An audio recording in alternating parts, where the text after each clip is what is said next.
Yeah, I'm trying to say is Nancy Pelosi is the nicest lady under the face on the earth to help to save Taiwan. Did they give you right now any information there? Please do not. So and the support kind of Chinese. Here's the rest of the thing anyway. Trying to take with Latin America. Hell, good luck with that. Let's see why. Next up is and I'm not going to see in the rest of the video because you saw it already. China's growing influence, and it's just limited in trying to shift like Saudi Arabia and Iran to Iran's favor. Iran is heavily influenced by Russia, with overthrown soon enough by protests, and Saudi Arabia is heavily influenced by the US. So yeah, and that's not going to be a good idea for them here as well.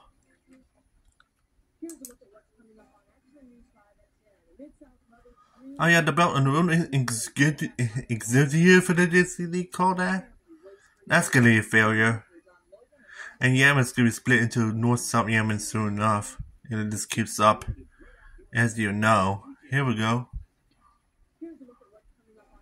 Oh yeah, and also the scenes on here, this Trump offense was all about overshadowing the foreseen events. So there includes new questions about China's responsibility to spread of COVID-19 and the downing of Siberian's balloon, which is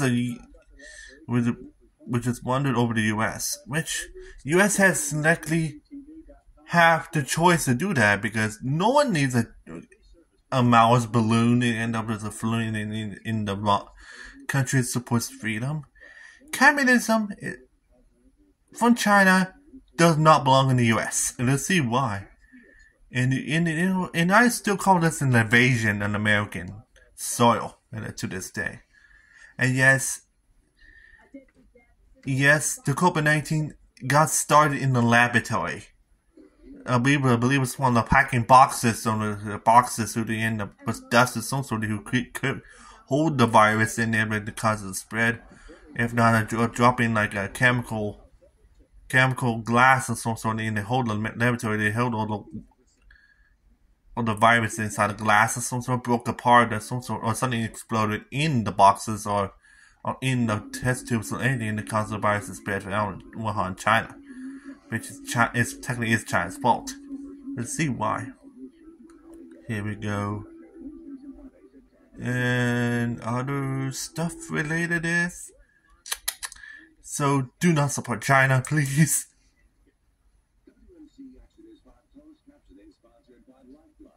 Also, we got the West must defeat, not engage. Well, U.S. needs engagement against China. Let's see why.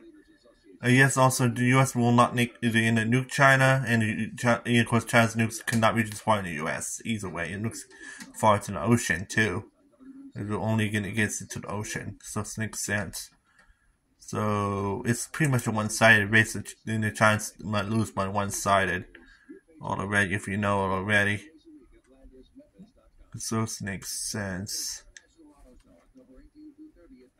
And to see all the allies in some sort of stack right top of China, that makes sense. And but hold on a minute. We told you Monday about a U.S. deal to sell nuclear-powered attack submarines to Australia. President Biden met with prime ministers of Australia and the UK to announce the deal.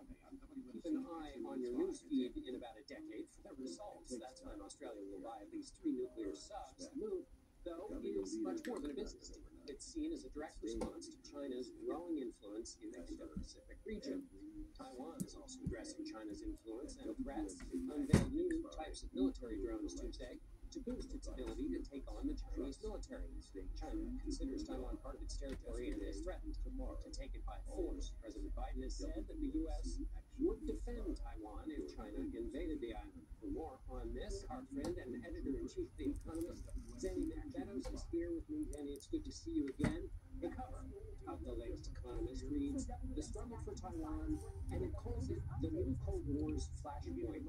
Lay out the questions and stakes around this new flashpoint. Fair enough. And thank you for having me.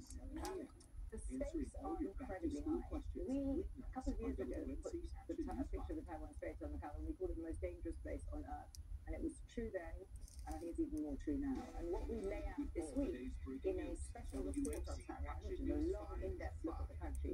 is just how prepared Taiwan is. And we have a briefing which looks at what a war between the US and China might look like. And frankly, it's deeply alarming. When I first read it, I thought, my goodness. And the kind of logic, the reason this is such a worrying part of the world is that I think we are seeing a shift from a policy that really since the 1970s has held, which is that what diplomats call strategic ambiguity. And strategic ambiguity means that the US does not push Taiwan towards independence, in fact, quite the opposite, and it never says directly that it would defend Taiwan if the Chinese were to attack it. And the Chinese have always said they expect to have a reunification because they see Taiwan as a renegade province, but they've always said they would prefer peaceful means.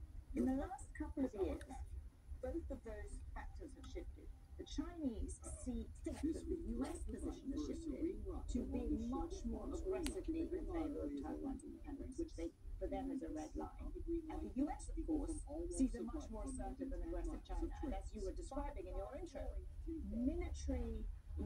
military investment, military maneuvers on both sides are very extreme. And the Chinese Navy is very, very powerful now. It has a huge number of ships. And you're seeing a logic there, which I think is very alarming. And at the same time, in Taiwan, I think there's a real question of whether the Taiwanese, for example, will be like the Ukrainians and be prepared to fight.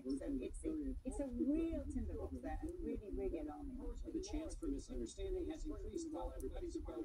So that doesn't bode well. But there's also a piece in the package how to avoid war with Taiwan. So now that we've alarmed everyone, what's the case for how to pull back from this escalation? Well, I think it requires finding ways to find a little bit of that strategic ambiguity again, and at the same time put in place paths to de-escalate. And this is really, Taiwan is a flashpoint of a deeper distrust between the United States and China. And this relationship is almost become platitudinous to say, is at its worst in decades. Xi Jinping, just in the last 2 days, was really aggressive in his description of what the US was trying to do, suppression and containment of China, he said. He normally doesn't mention the US by name, but he did. And here in this country, as you know, the one thing that the two parties can agree on is that you have to be tough on China, and being tough means being sort of aggressively tough. And so I think there is a logic on both sides that is a dangerous one. I'm actually going next week to China for the first time since the pandemic, and I'm really, really interested to see. My sense is that the mood is just very, very antagonistic towards the United States. They have to develop a relationship and a way to climb down from a misunderstanding, the way the U.S. did with Russia during the Cold War. Yeah, you don't have those, that's a very good analogy, because between the Soviet Union and the United States, in the Cold War after, and there was that terrifying moment of Cuban Missile Crisis, thereafter, mechanisms were put in place to manage and avoid any accidental raising of tensions and to manage the relationships. And I think that's what needs to be put in place between the two. Let's switch gears because I want to get your feelings about Silicon Valley Bank and what's happening, both what they think is happening in U.S. markets, the Fed, and then overseas. I know. Yeah, from one dangerous thing to another. It's interesting this week. As you know, when you and I first met, I was here in 2008 in Washington covering the big global financial crisis. And of course, this is nothing like that. Let me be very clear. But I did have a sense of deja vu over the weekend when there was, a sense of growing panic amongst investors, and then waiting what would happen, and a statement from, the FDIC and the Treasury and the Fed on Sunday night. That was real echoes of what happened in 2008, 2009. I think what we have now is something more than just some isolated bad apples. We've learned two things. Firstly, we've learned that the regulation that was put into place, the by and large very sensible regulation that was put in place after 2008, dealt with that problem. And that problem was really, a terrible credit risk. And so banks, there were new rules on bank capital, and banks had to have ample liquidity and capital.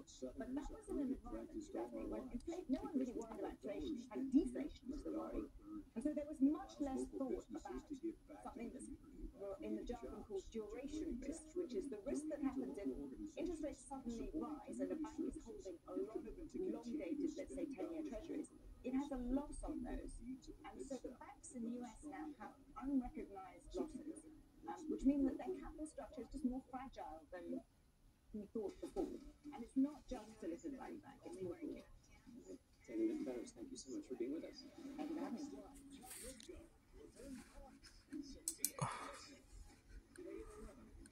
Yeah, here it is. China's also made a stealth bomber copycat of this F2 Spirit. Well, look at it. It looks kind of crap. And then it would say most communist made weapons or anything looks like crap. Yeah, they end up stealing ideas for the radio itself. You already know it already. So yeah, this is China's first stealth bomber, which is surprising to know, but they're way behind by doing that. I'll do it sure later on. Sure.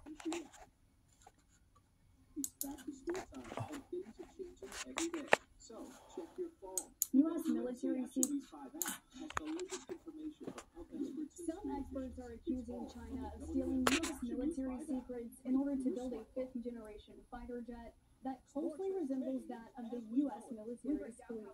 China's J-20 fighter jet and the U.S. F-22 Raptor fighter are so similar, some consider it a closing of a once virtually insurmountable gap between the two militaries in terms of technological capabilities. According to sources who spoke to Fox News Digital, they suspect China copied U.S. military technology in acts of espionage.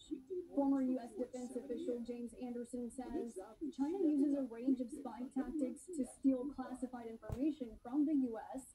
Anderson says they use spies on the ground and recruit U.S. government personnel to obtain sensitive information. He also claims China uses cyber activity to learn about U.S. military systems.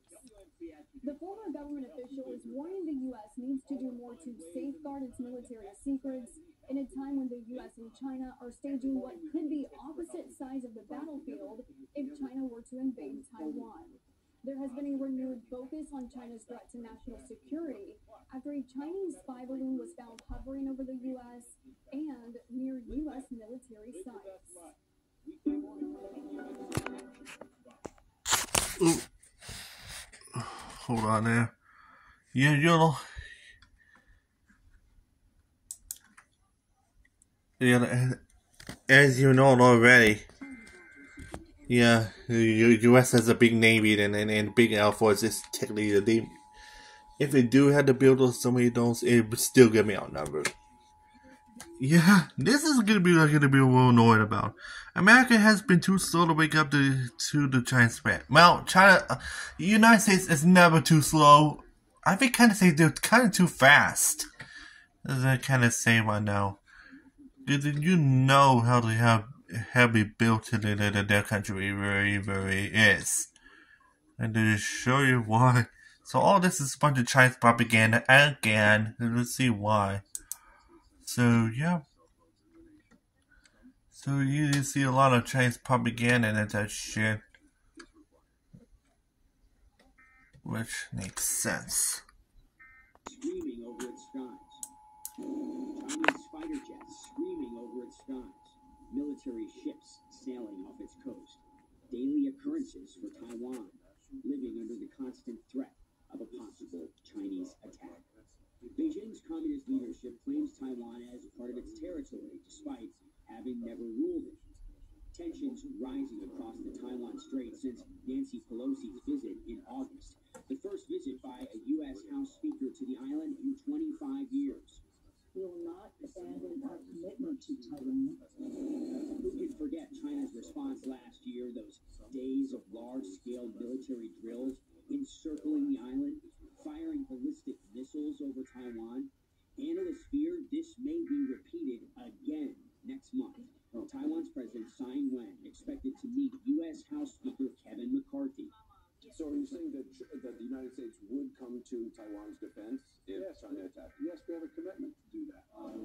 But the U.S. has reasons to worry about a Chinese invasion of Taiwan, protecting valuable semiconductor chips. Taiwan is a global leader in semiconductors, tiny chips that power everything from computers to cars. The island producing 70% of global supply. Defending democracy.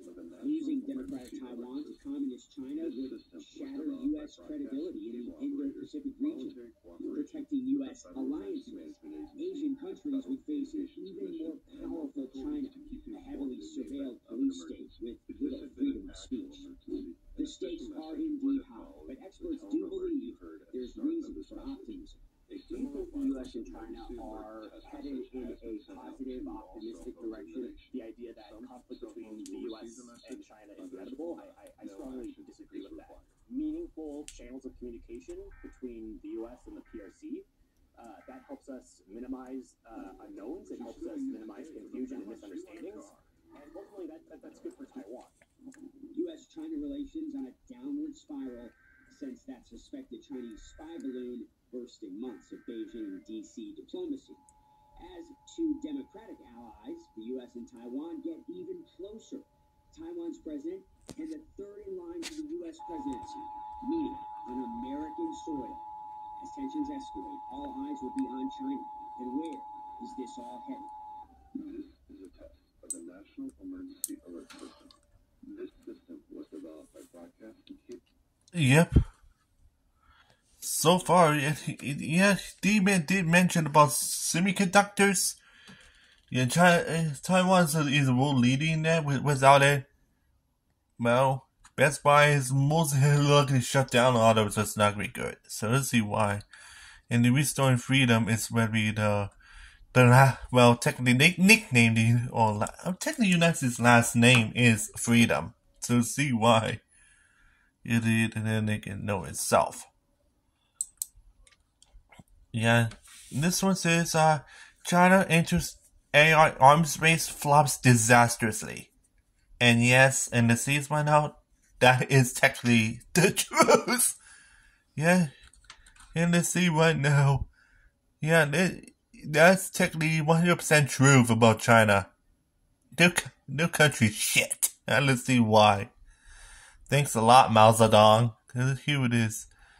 Yeah, just read this in this and you know what I mean. The whole entire country is just upright shit. And then see why. And not be surprised why to itself. Anyway.